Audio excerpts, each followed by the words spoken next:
All right. Well, welcome everyone. Thank you for joining us today for our first STEP Talking Circle of the grant year. We'll kick off like we do with many of our events with a quick disclaimer. This presentation was produced under U.S. Department of Education contract number GS00F115CA with Synergy Enterprises, Inc. The views expressed herein do not necessarily represent the positions or policies of the U.S. Department of Education. No official endorsement by the U.S. Department of Education of any product, commodity, service, or enterprise mentioned herein is intended or should be inferred. Right. So as we join together today, we're going to do a few welcomes and introductions, and then really spend the bulk of our time in conversation about the STEP program and about some future events that we'll do together, and then also give you reminders about some other webinars coming up and our upcoming project director meeting. And with that, I'll turn it over to your program officer, Shala Ortega. Hi, everyone. I'd like to welcome you to our first talking circle. This is going to be similar to what we used to do for the past couple of years. We used to call them talking sticks back then. And we're going to do very much what we did back then, which is to basically have monthly sessions with you and have you choose topics that are of interest to you and then share what you know with the rest of the team. We plan to have these sessions every month, like I said, and hope it would be a useful tool for sharing what works and any challenges you come across that can be remedied. I've talked to each of you in the past few months and have received a lot of good news about how things are going and understood that there are still issues, some COVID related and some other issues unique to your own individual program that you're still working through. Just remember that you're not alone and that you may have company in that struggle. So share what you can when you can, and we'll try to do something to work things out. Now, we want to devote this particular session to hearing from you about how the STEP program as a program is working. And by that, I don't mean your individual project, but the STEP program itself. Each year, we in OIE work to make these programs we offer work better for grantees such as yourself. This year, we'd like to get your feedback about the last two STEP programs we've offered. Now, from your perspective, what would be the one or two things that you would like to see done differently or not done at all, and why? For example, it could be something like, I wouldn't like to see this included or this included instead of something else in the program requirement, and then state why you think that is. If there is something that you think is working in the program, please let us know that too. Thank you. Thanks, Shala. So while we still have a few folks joining in, and you kind of are thinking about what Shala has given as our primary discussion for the day, I want to do a few more introductions. So I've met many of you, but I want to introduce our full technical assistance team. Joining us today on the call is Kathleen Bethke, the project director, Olani Lilly, another member of our TA team, and Tracy Madej Karageorge, another member. And then you'll sometimes also see emails from Sarah Whitehead, our project coordinator. And then you'll see there at the bottom, you may be receiving emails from oie@seiservices.com. If you maybe sometimes have emails that get caught up in email filters, you might want to add that to your safe sender list, because that's where all of the calendar invites and important technical assistance information is going to be coming through. So you'll want to make sure that you're able to get those emails, as well as where you can reach out to us. And then just a little bit of information about your fellow grantees that were able to join us live today, as well as those who might not have been able to join just yet. So we have both our fiscal year 19 and fiscal year 20 grantees as part of our talking circle. And you'll see there's some that are the same for both. So We have Blue Lake Rancheria. I believe that Allison is on. If you want to unmute and say hello. Hi, everybody. I'm here. Thank you very much for having me today. Welcome.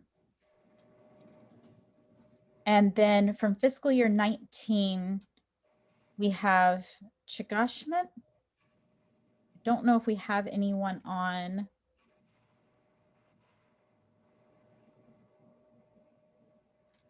I don't think so. And then for both cohorts, we have the Connect Tribe. Hello, everyone. Carl Chambly here, and I have Esther Edwards Guest, who's also with me. She's the assistant project director and community engagement specialist for the grant. Great. Thanks for joining, Carl and Esther. Esther was our first one on today. And then we also have the Tribal Education Department's National Assembly. I believe Quentin's on. Yes, I'm on. Welcome, Quentin. And then our final fiscal year 19 grantee, the Winnebago Tribe of Nebraska. And I think maybe the person on the phone might be from there. If you're able to unmute and say hello, you're welcome to. All right, we'll keep going. And then for fiscal year 20, our other two grantees are the Mashpee Wampanoag Tribe and the Virginia Tribal Education Consortium. I don't believe either one has someone on just yet, but they may be joining us a little bit later. So just to give you a little idea of where everyone's located, you can see our STEP grantees are spread all over the US, from literally coast to coast, all the way up to Alaska. Those denoted with the large orange dots, those are our fiscal year 19 grantees. And then you can see our fiscal year 20 grantees in green. So you can see we have a wonderful distribution there. And to just give you an idea about the new grantees coming on board, so you can have an idea about some of their partner entities and the types of groups that they partner with, as well as the types of things that they're going to be approaching through their new projects that they're just launching. So Blue Lake Rancheria is going to be focused on recruiting and retaining teachers and creating work-based learning experiences. The Connect Tribe is going to also be doing those two things, but they're also very exciting, going to be opening a charter school. The Mashpee Wampanoag Tribe is going to be also recruiting and retaining teachers and creating those work-based learning experiences, as are the Virginia Tribal Education Consortium. So hopefully that will help us as we start to get to know each other and do more networking and discussion over the next few months, where you can see things that you're doing in common or have in common and can help and network with one another. Now I want to go back to that question that Shala posed for you. I'm going to actually unshare the screen, so those of us who are on camera, we can see each other, make it a little bit more conversational. If you're not on camera and would like to join us on camera, you're welcome to. It's always nice to have that Brady Bunch view and see your peers. But does anyone have some initial thoughts as we start thinking about the STEP program? And Shala, Go ahead. Carl from Connect Tribe. So I just want to say how much I appreciate these opportunities to kind of get together and share. I thought that was a big part of the FY19 grant success for us and our team at Connect Tribe. So I'm just happy that we're doing these technical assistance workshops and also just have a chance to hear from the other grantees. The support that we got last year with basically the grant budget, doing revisions, the timelines, I thought that was all good for us. So that's something that I would say was very positive last year, that Shala was on the calls and was able to give us advice and was readily available. And that's continued this year with her as well. So I just want to give a shout out to the work that was done with last year's grant, and then with us transitioning into this year's grant, it's been very positive as well and supportive. So we appreciate that. Okay, thank you, Carl. I'll send a check in the mail to you. And I need my FPR form. That's the main thing I want. I'm good. Thank you. This is Allison Robbins from the Blue Lake Rancheria. And I wanted to share that I felt that our initial FY19 grant for the capacity building and development was extremely helpful. It made us reflect upon our 5-year education plan while we built our education code, and made us prioritize and think deeply about how we should structure our own growth and where we were lacking. During that reflection, we discovered that our financial system would not do everything we wanted it to do with regards to tracking teachers and various credential information. And we looked into upgrading our financial system because of that process. So I think that while you're building your code and you're focusing on goals for children and things like that, you can also reflect upon your data collection capabilities that you will need to be able to make smart data-driven choices.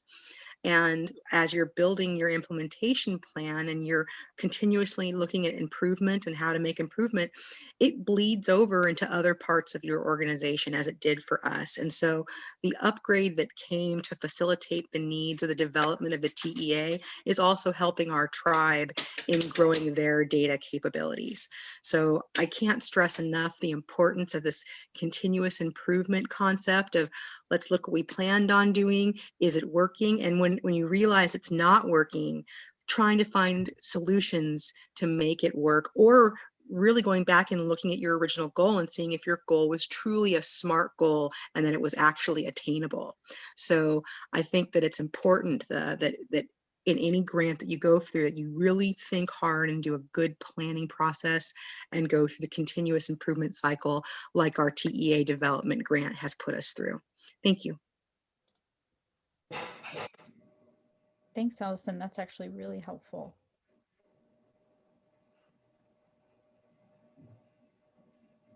And for those who just joined, I know Ken and Cameron were just joining in, so I want to make sure you know kind of what we're talking about. We're just reflecting back on the last 2 cohorts of the STEP grant program and thinking about those things that have really worked well, things that maybe we wish we had done differently or could be done differently, and just providing some of that feedback. And all of you are muted as you come in, but feel free to unmute when you're ready to share with the group.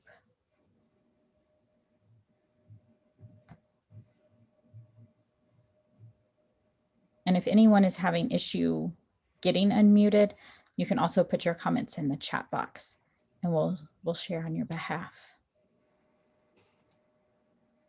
Well, I'd like to. This is Ken Adams. I'm from Virginia. I'm with the organization here in Virginia known as we call it VTech. It's the Virginia Tribal Education Consortium.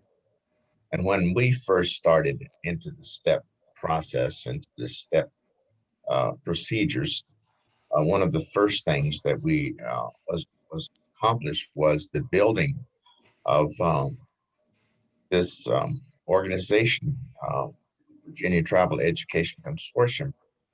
And through that, we now have included in our STEP operations here in Virginia, 7 federally recognized tribes from the state of Virginia. All of the federally recognized tribes from the state of Virginia are actually on board. So that in itself was a pretty heavy duty accomplishment for us to get everyone on board and everyone signed on. The consortium is very, very active. We have representatives from each of the 7 tribes on the board, and the board establishes bylaws, establishes its own procedures. The board is meeting monthly, sometimes more than that because of the work that we are trying to do. Also, many of the board members receive training some of the concepts that we've shared about working with different communities and with different organizations. The other piece of the puzzle for us here in Virginia is very positive. One of the steps we took right away was to improve or strengthen our relationships with the Virginia Department of Education. And the Virginia Department of Education has actually just recently begun an equity in education program to reach out to everyone and all the students in Virginia, and in particular for us, the Native students, which hasn't been done before. This is brand new. So we're working hand in hand with the Virginia Department of Education in a very positive way. And they basically have come out and said, hey, we support this. We have received letters of support for our actions from the Virginia Department of State. The Secretary of State has sending letters of support for us. The processes that we're taking. The Virginia Secretary of Education, the governor's appointee, is working with us, is supporting us, and so we have a very strong team in place here in Virginia, which is going to pay dividends over the years as we move forward. But we're very fortunate to have this enormous support from the Commonwealth. Yeah, I think that's going to be super helpful.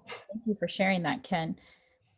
And yeah, I remember reading your proposal when I was getting kind of acclimated to all the new grantees the beginning of this grant year, and was impressed how all the tribes in your state have been able to come together to work on this. That's wonderful.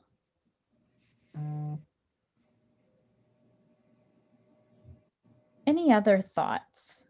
Maybe things that would be helpful as we look forward for the rest of the year with the STEP program, and things that would be really useful as you're working through implementation, things that we can do to better support you in that work.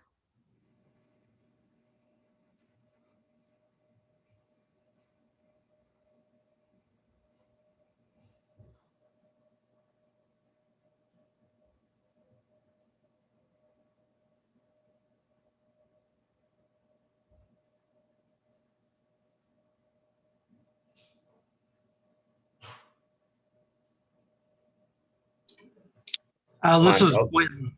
Oh, Yeah, go ahead, Quentin. no, okay. I just want to say that at some point, or maybe throughout the next meetings, I'd like to get a new perspective or updated perspective on the consultation, TEDS and the consortium. It's a continuous process, through ESSA, and that's a vital role for TEAs, whether they've got a STEP grant or not. So I hope that you can continuously, update us as to what's going on. I know everybody's busy. I haven't heard anything from OIE as to how states are actually fulfilling that requirement in ESSA, as well as LEAs. So thank you. Yeah, thanks, Quentin. Great question. I'll say I don't have an answer, but we can definitely look into it. I can provide some insight a little bit. This is Julian. Perfect. Yeah, Quentin brings up a great question, and it's definitely at the forefront of our work at the OIE. The administration having released a recent memorandum on kind of signifying the importance of consultation helps. It helps to reaffirm the seriousness of consultation, helps to signal to agencies to, revisit and re-examine their existing consultation policies. So I know that's, what currently the Department of Education is currently undergoing is trying to identify if it needs to renew its existing policy, or just continue on with its existing policy from a department level.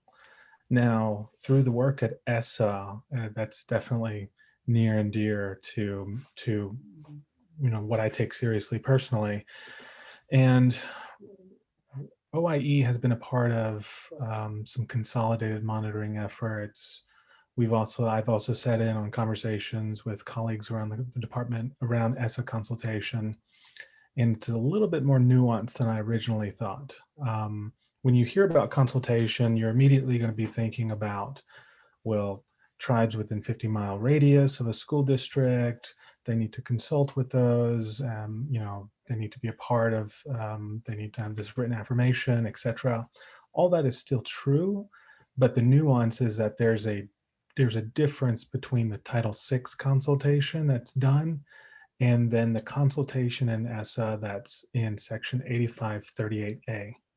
And I didn't realize that they were two different sort of meetings. The way Oklahoma has been approaching it and the way that we did a lot of our work in Oklahoma is that we just thought it was one consultation and that was it. But essentially there's two different types of consultation. OIE really cares about the 6114 piece of consultation of Title VI because it's Title VI. So we care really deeply about our Title VI consultation. This is what you typically see in like Indian Parent Committee work and a lot of, working with tribal representatives. The section 8538A consultation in ESSA is what's called the covered programs consultation. And that is the more broad and expansive coverage of consultation. So that's your Title I, your Title II, your Title III, Title IV, Title V, and I believe that's it. But there's certain pieces of that consultation. OIE doesn't really monitor Section 8538A consultation. That's done more on a consolidated monitoring program level. That's something I'm interested in getting us involved in. That would be more of a decision beyond higher than the director of the OIE. But what's within our attention at the OIE for consultation is what you see in ESSA under section 6114C, I believe it is, but it's definitely 6114. And that is a consultation that is done by Title VI programs. All that to say is that it's robust and complex, even more than I originally thought. Be on the lookout because this is going to be something that a lot of colleagues, myself, acting Executive Director Ron Lessard for the White House Initiative on American Indian Alaska Native Ed, is currently heading those sorts of questions right now. We do plan a lot of, ultimately what needs to happen is more partnership between states, LEAs, and federal offices. So, you're being here, you're vocalizing yourself, please continue to do so. We want you to continue to come to these talking circle sessions, even if that means getting the inside scoop on things.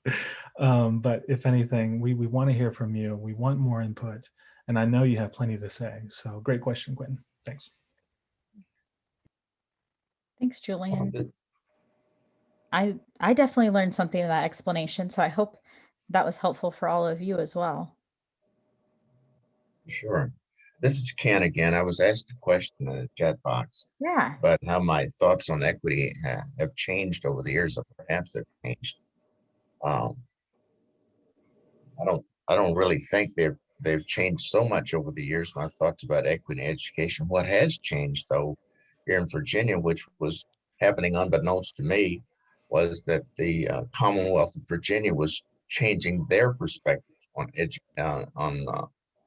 equity in education. And there's this term that has popped up that I've heard a couple times in conversations with people at the state level. It's called cultural competent pedagogy. And that term is used quite a bit at the state level when the state talks about equity in education. All these teachers in the future, many of them are going to be trained in cultural competent pedagogy, which so means they will be challenged to reach out to Native students and challenged to have retain some cultural competency with those students in the classroom. So that's the big step here that's happening in Virginia. I wasn't aware until recently, over the last few months, that Virginia was so actively involved in that.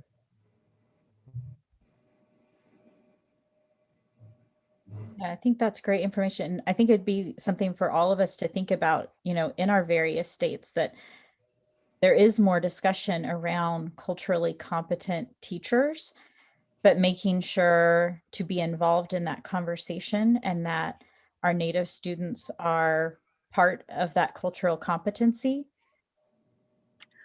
Hi, this is Allison from Blue Lake Rancheria. I worked for Wichita Public Schools for 14 years in Kansas, and I was a part of the cultural proficiency team for all administrative buildings.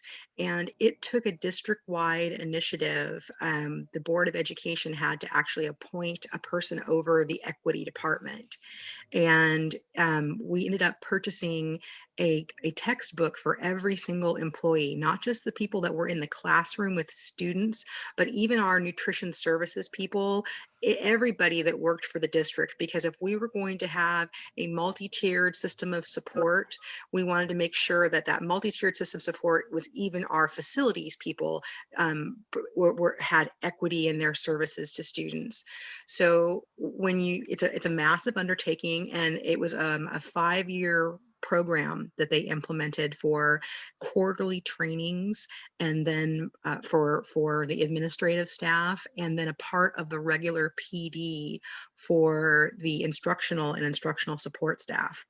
So we have been incorporating those concepts when we were building our education code and mandating cultural proficiency or cultural equity, that we're still debating exactly how to term it.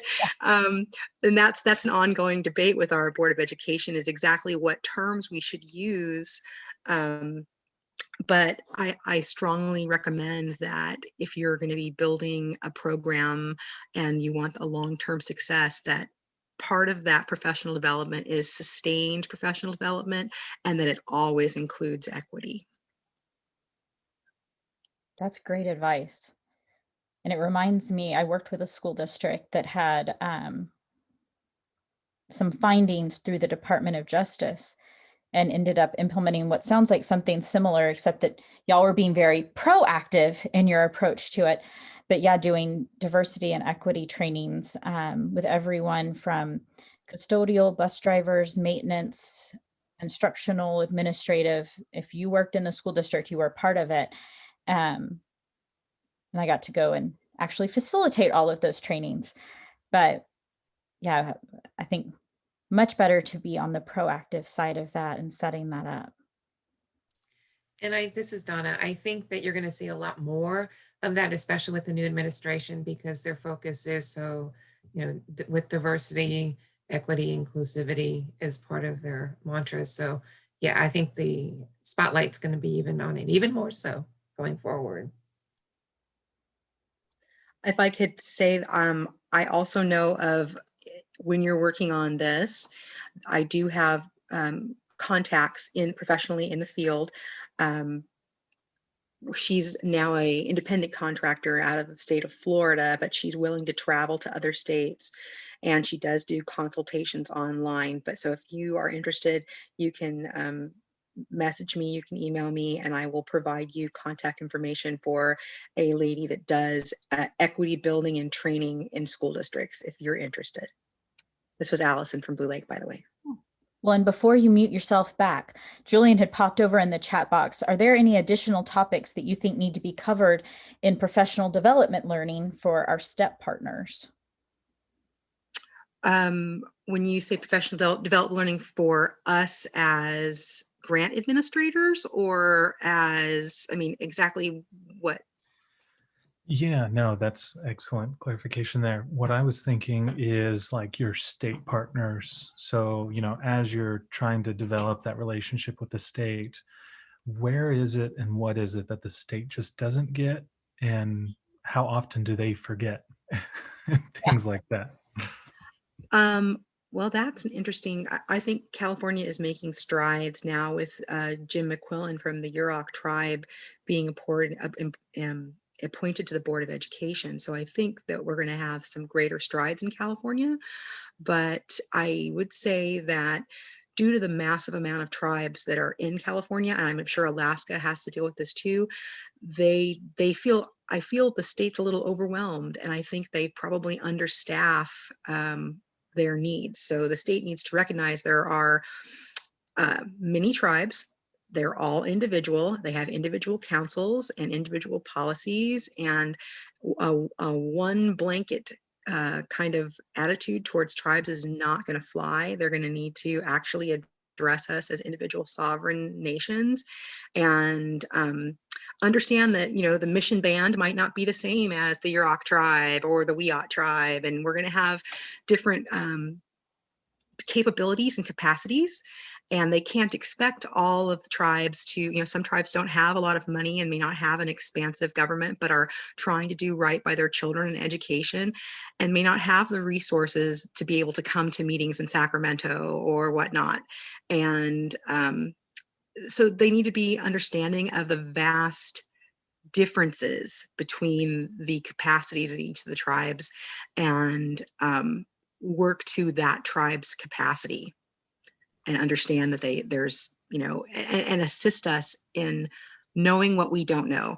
Sometimes I don't know what questions to ask, and they're like, well, if you would have just asked that question. Well, I didn't know that I should ask that question. So perhaps you may not know, but here are some good information, like a list of who to talk to about what, and where to start on talking to them, because I have good relationships with their people that deal with the nutrition program, the school nutrition program, because we have a summer nutrition program at our tribal office for the kids, so they can come in when school's closed, and we do summer lunches there. And that person that handles that program is fantastic and knows how to talk to tribes. But when we call in and we ask about their regional occupational programs and how we can start an ROC, the ROCP program, and what licensing we need to go through and blah, blah, blah, that ball gets dropped. Mm-hmm. So they also have, I'm trying to be understanding to their capacity issues. They may not have enough people to staff all the tribes' different needs and questions, and may be struggling themselves. So yeah, it's an interesting ball of wax in the state of California. With some offices, they are just so respondent, and other offices just not. And I don't know how to address that. No, that is very helpful. And that's the kind of information that helps us kind of understand a little bit more of those nuances between the interaction between grantees, tribes, TEAs, the state. And, one example I speak to that kind of really drives that question for me is, when I was at the state of Oklahoma, we had certain tribes who wanted to engage in an MOA with the State Department of Ed. I'm on board for that. You don't have to convince me. But working with legal, one of the things that really tripped us up was venue. So legal venue or a legal venue clause was problematic for my department at that time, saying that if there were any sort of arbitration or dispute, that it would be handled in state court, not tribal court. So, when you think about the reality of, sovereignty and the implications on how we partner in education while at the same time pushing forward and advancing sovereignty, things like that are just so new to state departments of ed. And I think, those are the types of things that we're looking for as well, is seeing what are those nuances. So if you have other examples, or anybody else, if you have examples, throw them in the chat, because those are sorts of things that we're looking for as well. And it looked like maybe Carl had some thoughts on that as well from the Alaska perspective, possibly.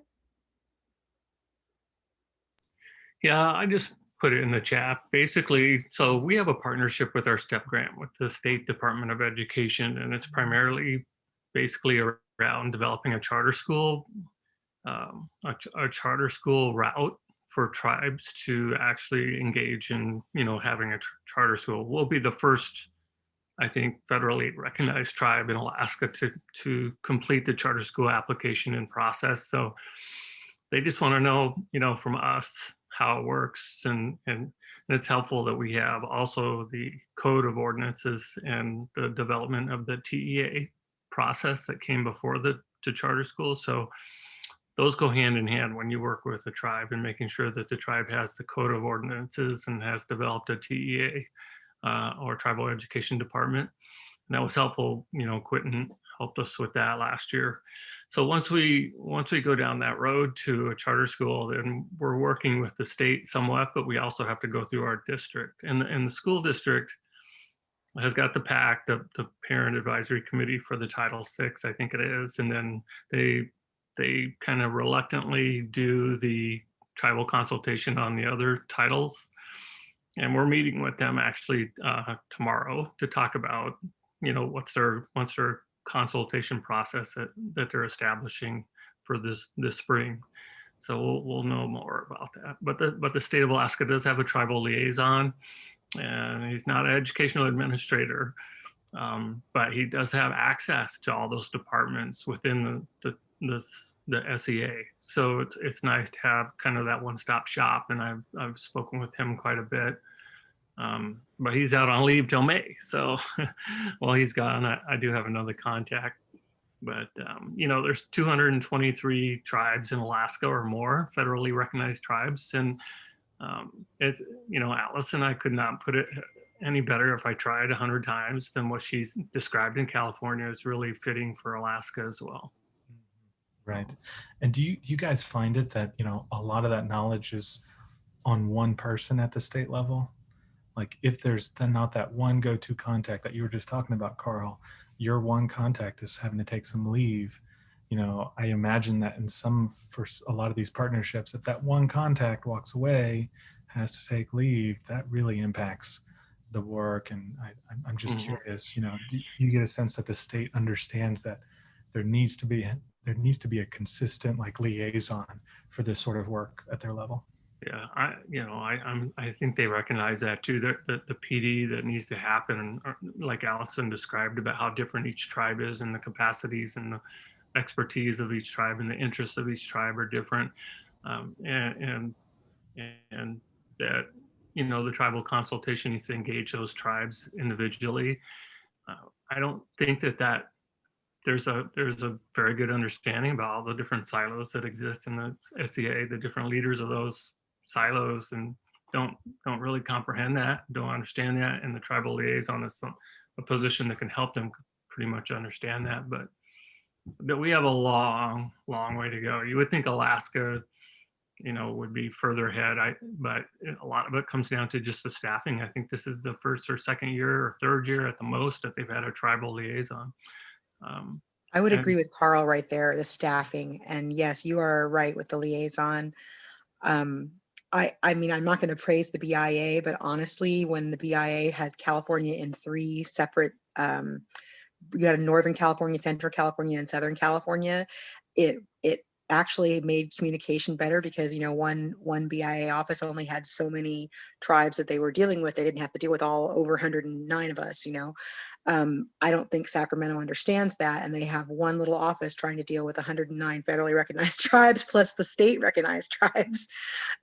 So yes, Carl has nailed it. They are lacking in staff and understanding that they can't just send out this blanket needs assessment or informational dump and expect to have a true tribal consultation with us. That's just not going to work. Mm-hmm. Thank you.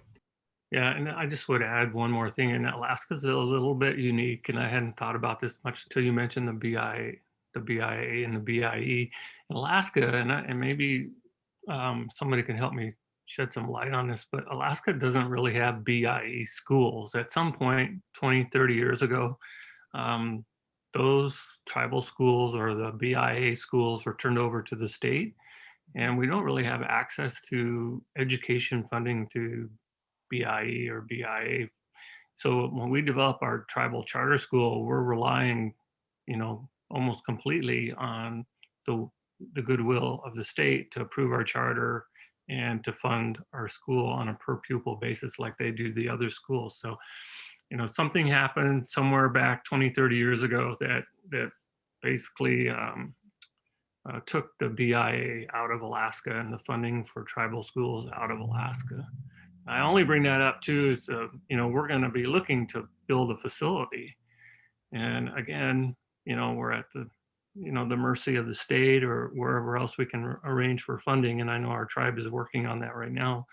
We have a tribal council meeting on Friday, so I'll know more after that. But I just wanted to bring that to the attention of the group. Alaska is a little unique because we don't really have a strong BIA presence when it comes to education, K-12 education in the state.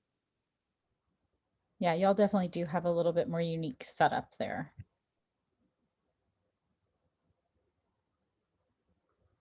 All right. Well, I welcome any other comments and things. I also wanted to bring up one more question. I'm not going to make us go back into the slide deck just so I can show you a slide with a question on it. But as we think about our upcoming talking circles, like we've talked about, we're going to keep doing this every month. We want to keep this conversation going. What topics would be helpful? What topics would be of interest? Are there things that you hope we can talk about or bring additional resources in those upcoming talking circles that would be useful? Is there anything you hope we cover? I think we share some things in common, and it's recruiting and retaining teachers. Yes. And then workplace learning, on the job training, pre-internships, things like that. So those are things that we could definitely work, like hear more about what folks are doing. And, we're taking Alaska Native students that some of who have been living out in rural Alaska and putting them in workplace learning situations. What steps are people taking to orient the student to the workplace and orient the workplace to the student? You know what I mean? Because there's Oh, yeah. cultural differences there. So those are two ideas I have: teacher retention and recruitment and workplace learning. Yeah, I think that's super helpful. Thank you.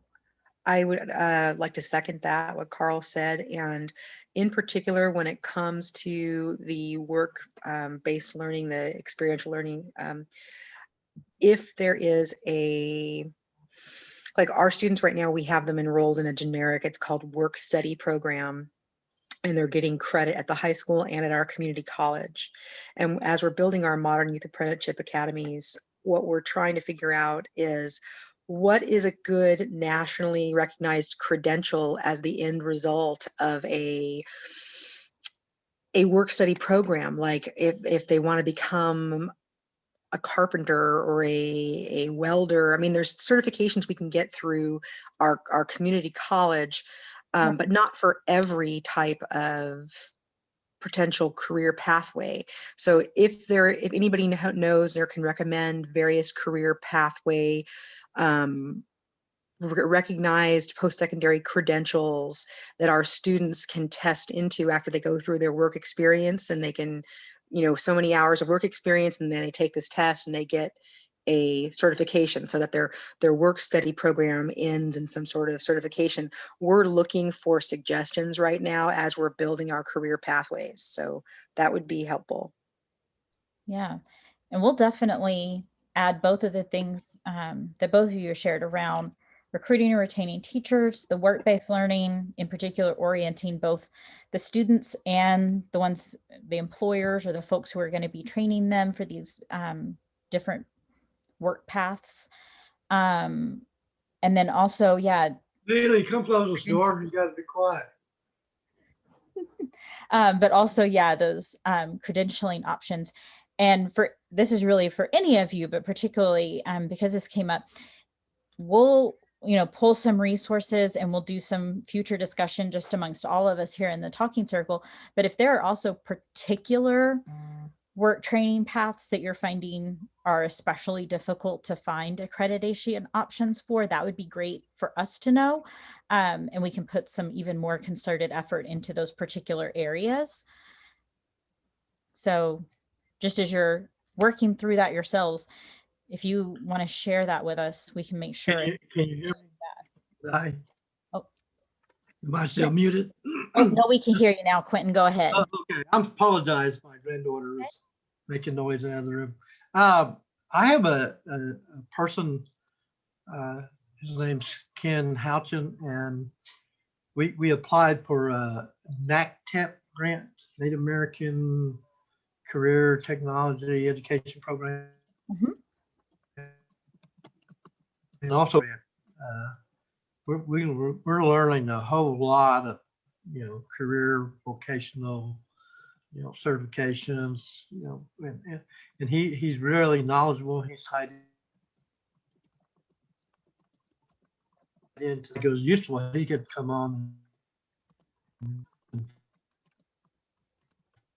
or give you his name and contact information. Everybody can contact him individually if they want to. So, but that here in Oklahoma, we have an excellent career tech system, but our high schools, especially the small ones, they don't have that flexibility where our students can enroll in a career tech program.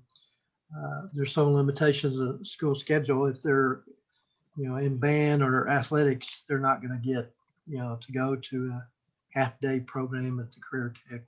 Yeah. So, but there are other options which we found out. But that's really a good question. And that's something that TEDs really need to be aware of. I mean, we're pretty well versed on college career readiness, but in actually getting them, to a place where they can actually work, at a certain level, I think that's part of our role as TEDs. Yeah. And So let me know if you're talking about Kevin that also works on your ACE grant, right? right, Kevin Houchin. Yeah. Yes. So yeah, we may, invite him to join us for that next conversation. Okay. Yeah. Thank you. I'd be glad to do it. Yeah. All right. Well, we are nearing time, so I'm going to go ahead and go through some of our wrap-up information, and then we can take any more comments as well. Thank you all for such great information and sharing. All right. We've already discussed our future talking circles, so you don't get to see that adorable slide, but we will move over to our project director meeting. So I think most of you have already gotten a save the date for this. If you haven't, please let me know. But we will be having a large project director meeting for all the OIE discretionary grants. That's going to be in April, the 20th to the 22nd. So it's going to be Tuesday to Thursday of that week in the afternoons from 1 to 6:15 Eastern. So for some of you in the mornings, but 1 to 6:15 Eastern each day. Our kind of theme for the project director meeting this year is our history, our story, our way. And just to share that we do want grantees who are willing to also share with all the other grantees. So whether it be with STEP grants or other grants who may be working on similar things, but through different grant funding streams. So if you have amazing things going on in your programs, as I know you all do, and are willing to share and present at the project director meeting, please reach out to me, whether that's a note in the chat box in one of these meetings or via email, and I'll show you my email there at the end in case you don't have it, although I think I've peppered most of you with so many emails that you do have it. But just be thinking if you or maybe one of your partners might be interested in sharing at the project director meeting. And then just some reminders about some upcoming events. So our next STEP Talking Circle is going to be March 10th at 3 Eastern. So just like we did now, but in March. We also have our ongoing distance learning series. I like to point out that is open to your entire team. So, if you have other folks on your team that would benefit or be interested in any of that, those are open events. So welcome to join those. The next one coming up is collaborating with students and staff. And then in March, we're going to be doing audio and video recording and a virtual assessment. Then we also have coming up this month, project planning and reporting. So if you're a fiscal year 20 grantee, you'll be joining us on February 18th. If you're a fiscal year 19 grantee, you can join us on the 24th. If you are both, I would encourage you to come on the 18th. I just think you'll find that one a little bit more helpful, being that you have a brand new grant in there. So that would be my suggestion on that one. And then as usual, we have our February office hours. Remember, this is the informal time. So it's not something that you have to pre-register for. It's just come and go. If you happen to have questions about your grant or you just need a quick brainstorm, you can pop in anytime during that hour. That's on Thursday, February 25th from 1 to 2 Eastern. So please join us. Welcome. And then I am going to pop up our normal end of event poll. If you don't mind popping in a quick answer there, we would greatly appreciate it. And while you're doing that, I'm going to move over to our contact info. So like I said, I think most of you do have information to be able to contact Shala. And most of you, I think, have mine as well. So the general OIE TA team is that oie@seiservices.com. And I'll also put just my direct email. I'm typically the one who checks the other one too. But if you just definitely want to make sure it only goes to me, you're welcome to use my direct email too. And then I'm going to unshare the screen so that if anyone has any last comments, we can do that before we wrap up today too. I will be sending out the recording link for this if you want to share it with any of your teammates or review any of that information that was shared, along with a link to our feedback survey. So if you don't mind taking 2-3 minutes to complete that, we greatly appreciate it.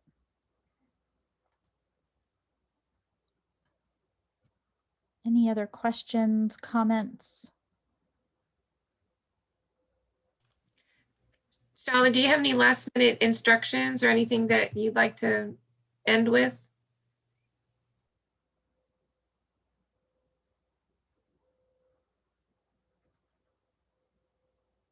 I think you might still be muted, Shala.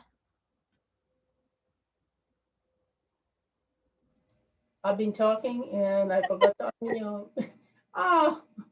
No worries. Yeah. Well, actually, I think this was a very good discussion, and I mean, it was a macro discussion, more than just the STEP program, but that's good. We welcome it. And I think if we need to have like a follow-up to this discussion sometime in the year, we can do that too. So I'm glad we have a couple of issues to consider as topics for the next, talking circle. But all in all, I think it was a good, positive first start. Thank you all for attending. Yes, thank you all. All right, well, we'll leave the room open for a couple more minutes if anyone does have any final questions. But thank you so much for joining. I know I'll be seeing most of you on events in the next few days.